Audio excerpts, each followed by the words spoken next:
And welcome to the Governance Committee meeting of the Orange County Partnership. We are starting at 4:15 in the afternoon at 40 Matthew Street in Goshen, New York.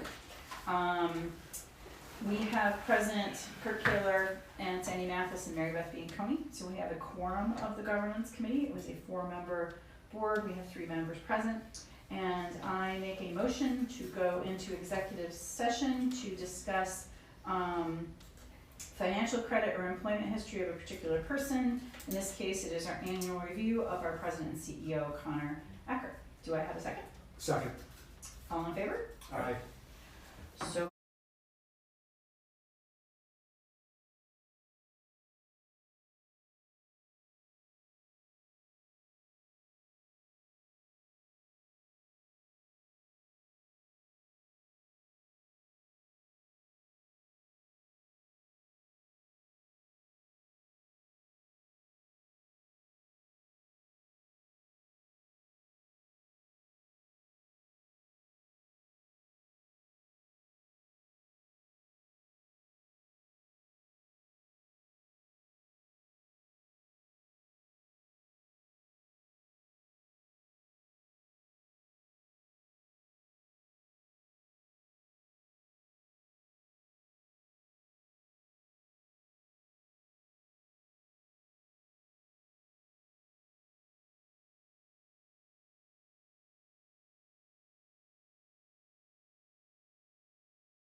We need a motion to come out of the I'll make a governance motion. committee to come out of I'll executive second. session.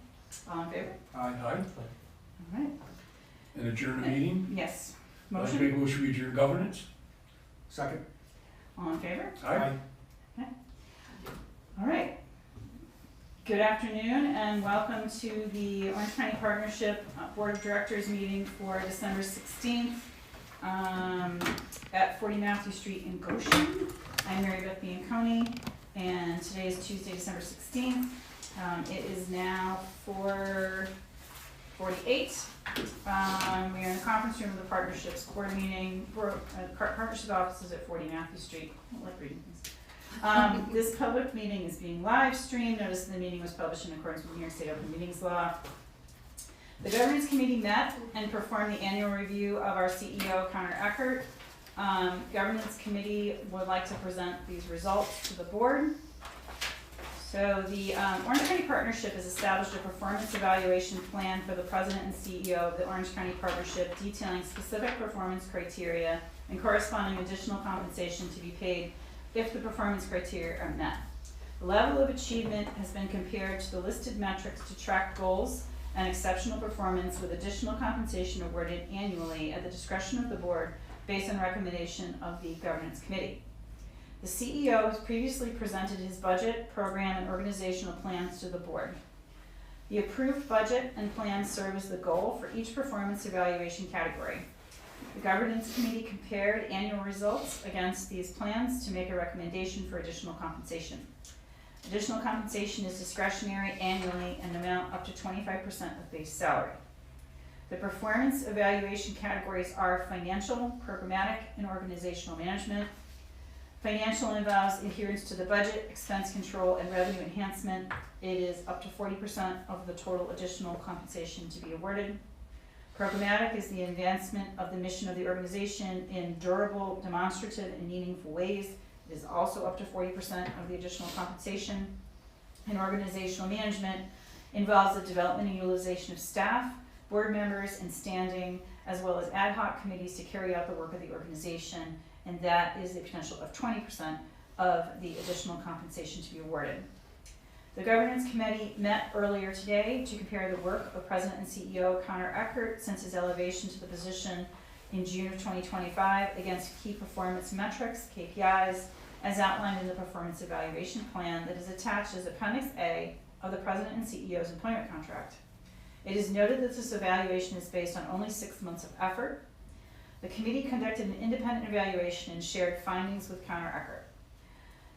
On the basis of the KPIs, including defined metrics, I hereby offer the following motion. 1, to increase the CEO's base compensation 3% for calendar year of 2026 in recognition of cost of living and inflation, among other factors. And 2, to award additional compensation in the amount of $28,000, which is 70% of the total potential additional compensation for 2025, based on full achievement of programmatic goals, 50% achievement of both financial and organizational management goals with respect to the need to conduct revenue diversification and prepare a formal strategic plan. I'll make a motion. I'll second it. And then Any discussion? I would like, you have to keep in mind that the success that we've already achieved with Connor is only 6 months in. So, with the announcements and some of the real economic development stuff, fabulous announcements. But in our thinking in 6 months, we wanted to, on the financial side, even though well beyond the budgeted amounts, that we wanted to see some diversification on where the revenue streams would be. Just haven't had enough time to do it 6 months in. So that was why it was 50%. And the other 50% was really a strategic plan moving. He started it, got some discussion going, but again, not enough time, so that's why we did 50% for that as well, because the strategic plan should be one of our top priorities entering 26, really outlining some of the things like a diversification of the financial opportunities, whether with the county or with helping other private sector developers, whatever that would be, and really outlining a new mission, I think, or an expanded mission of the organization. So we can't wait to have a more dynamic discussion when we hit those out of the park as well after a full year on the job. So that's where we came to the 100% of the 250% recommendations, and that's how we Agreed. came to the number. Agreed. And on the revenue diversification, I think that one of the risks to the organization is that all of our revenue comes from entirely discretionary spending, right? People simply need to make a decision to make an investment in Orange County Partnership. There is obviously tremendous value proposition here because as we saw, investor revenue increased substantially, event revenue increased substantially, so there's clearly people see this. But if we are talking about revenue sustainability for this organization over time, it would be very good to diversify where we get our revenue from, to have more baseline revenue that's covering some of the operating costs of the organization that is more, there's no revenue source that's actually guaranteed. But we could think about contract work as being a little bit more robust perhaps, and not quite so subject to the whims of markets and other forces that are completely beyond the scope of control of the Orange County Partnership. So that's one of the concepts behind some revenue diversification. Now, as a public authority, we have latitude to do those kinds of things. And I think it's very important for the financial sustainability of the organization to look at diversifying the revenue of the organization. And I would say once those opportunities are defined as objectives, then Connor has an opportunity, as he looks to expand staff, of what skill sets that expanded staff should have to meet those opportunities. I suspect a lot more administrative, grant monitoring, like the 25 million we just got announced. That's a lot of paperwork and effort to keep the state happy. So Connor will have the challenge of filling the skill gap that he may have as those objectives are achieved. So that it kind of all flows together. Any discussion? All right, we have a motion on the floor. Yes, We have a second. Without any discussion, we'll take a vote. All in favor? Aye. Any opposed? Motion is carried. And I'll now take I'm sorry. Do we do a resolution for the base increase? It was at the part of, start? Oh, was it already in there? I missed it. It's all one. 3%. Number one. I apologize. number 1, number 2. I apologize. You're so efficient. Very good. You need a motion to adjourn We then? do need a motion. You have the motion. Do I have a second? Second. All in favor? Aye. So moved. Do you want to ask